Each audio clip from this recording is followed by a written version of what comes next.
What's up, my friend? Meron pala ako ditong dalang panghimagas, my friend. Alam nyo ba kung ano, my friend? Kung hindi, ito, loaf bread, my friend.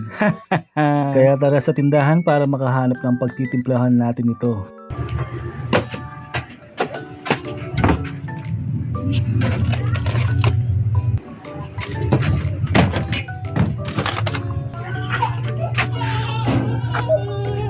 At ito na yung mga nakuha ko sa tindahan, my friend. Meron ako ditong condensed kape at saka all-purpose cream, my friend. Kaya gagawa ako ng tiramisu, my friend. Alam nyo ba yon, my friend, kung ano yung tiramisu na yon, my friend? Kung ano lang yung meron ako sa tindahan namin, my friend, yun lang yung gagawin kong pangsangkap nito, my friend. At least makakagawa tayo ng tiramisu, my friend. Kahit ako, hindi ko alam kung anong lasa nun, my friend.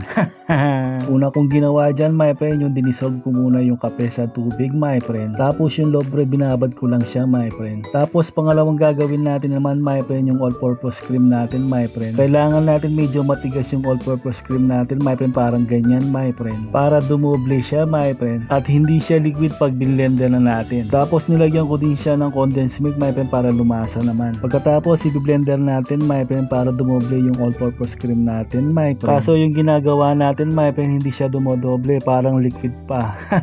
Kaya hinayaan ko na lang, my friend, siguro medyo kulang pa ng ingredients to, my friend. Kasi yung iba parang may nilalagay pa yatang cream cheese, my friend, para medyo matigas siya ng konti, my friend. Pasensya na, my friend, low budget lang kasi tayo.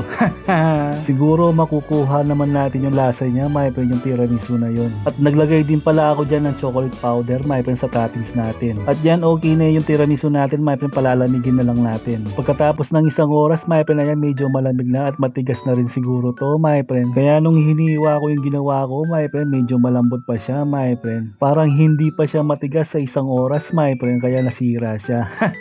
Di bale, okay lang yan kahit masira yung ginawa natin, my friend. Medyo naglalaway na din kasi ako sa ginawa ko, my friend. Sa itsura pa lang, my friend, parang gutom na ako, my friend. Kaya tara, kain.